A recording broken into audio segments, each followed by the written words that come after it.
ಈಗ ಏನಾಗಿಲ್ಲ. ಕಶ್ಯಪ್ನವ್ರು ಹೇಳ್ತಾರೆ, ಏನಂತೇಳಿ ನಾವು ತಂದು ಬಿಟ್ಟಂಥ ಸ್ವಾಮಿಗಳು ಈಗಾಗಲೇ ಏನು ಯತ್ನಾಳ BJP ಪರವಾಗಿ ಮಾಡ್ತಾ ಇದ್ದಾರೆ, ಇವರು ಯಾಕೆ ಹೋರಾಟ ಮಾಡ್ತಾ ಇದ್ದಾರೆ ಅಂತ. ಅದು ವ್ಯಕ್ತಿಗತವಾಗಿ ಸಮಾಜದ ಗುರುಗಳು ಮಾಡೋದು, ಅದು ನಾನು ಹೇಳ್ತಾ ಇದ್ದೀನಿ, ಮಾಡಬಾರ್ದು. ವ್ಯಕ್ತಿಗತ ನಾವು ನಮಗೆ ಸ್ವಾಮಿಗಳು ಹೋರಾಟ ಮಾಡೋದು ಸಮಾಜ ಸಲುವಾಗಿ.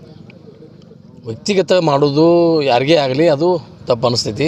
ನೀವೇನಂತೀರಿ ಅದಕ್ಕೆ? ನಿಮ್ಮ ಉತ್ತರ ಏನ ಸರ್? ಸೀಮಿತವಾಗಿ ನಿಮ್ಮದೇನು ನಿಮ್ಮ ಅನಿಸಿಕೆ ಏನಂತೀರಿ?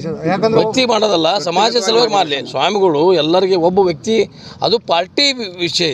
ಯತ್ನಾಳ್ ಅವ್ರನ್ನು ತೆಗೆದು ಅವರ ಪಕ್ಷದ ಆಂತರಿಕ ವ್ಯವಸ್ಥೆ ಅಲ್ಲಿ ನಾವು ಮಠಾಧೀಶರು ಹೋಗಕ್ಕೆ ಬರ್ತೈತಿ? ಅದು ಬರಲ್ಲಂಗ, ಅದು ತಪ್ಪದ. ನಾನು ಅದಕ್ಕೆ ಹೇಳ್ತೀನಿ, ನಾನು ಅದಕ್ಕೆ ಸ್ಟಿಕಪ್ ಇದ್ದೀನಿ. ಸ್ವಾಮಿಗಳು ಪಂಚಮಸಾಲಿ 2A ಹೋರಾಟ ಸಲುವಾಗಿ ಹೋರಾಡಿದವರು. ಅದನ್ನು ಹೊರತುಪಡಿಸಿ ರಾಜಕಾರಣದಲ್ಲಿ ಅವರು ಮಠಾಧೀಶರು ಯಾರೂ ಬರಬಾರ್ದು ಅನ್ನೋದೇ ನನ್ನ ವೈಯಕ್ತಿಕವಾದಂಥ ಉದ್ದೇಶ. ಸರ್, ಈಗ ಪಂಚಮಸಾಲಿ ಹೋರಾಟ ಆಗೇ ಉಳಿತು, ಇನ್ನೂ ಏನು ಸಿಕ್ಕಿಲ್ಲ ಅಂತೇಳಿ ಈಗಾಗಲೇ ಈಗ ಏನಾಗಿಲ್ಲ.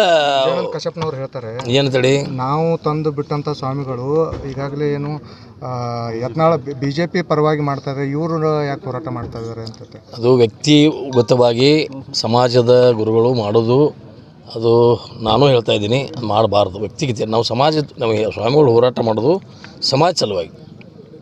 ವ್ಯಕ್ತಿಗತ ಮಾಡೋದು ಯಾರಿಗೇ ಆಗಲಿ ಅದು ತಪ್ಪು ಅನಿಸ್ತೈತಿ. ನೀವೇನಂತೀರಿ ಅದಕ್ಕೆ? ನಿಮ್ಮ ಉತ್ತರ ಏನ? ಸರ್, ಸೀಮಿತವಾಗಿ ನಿಮ್ಮದೇನು ನಿಮ್ಮ ಅನಿಸಿಕೆ ಏನಂತೀರಿ? ವ್ಯಕ್ತಿ ಮಾಡೋದಲ್ಲ, ಸಮಾಜ ಸಲುವಾಗಿ ಮಾಡಲಿ. ಸ್ವಾಮಿಗಳು ಎಲ್ಲರಿಗೆ ಒಬ್ಬ ವ್ಯಕ್ತಿ, ಅದು ಪಾರ್ಟಿ ವಿಷಯ.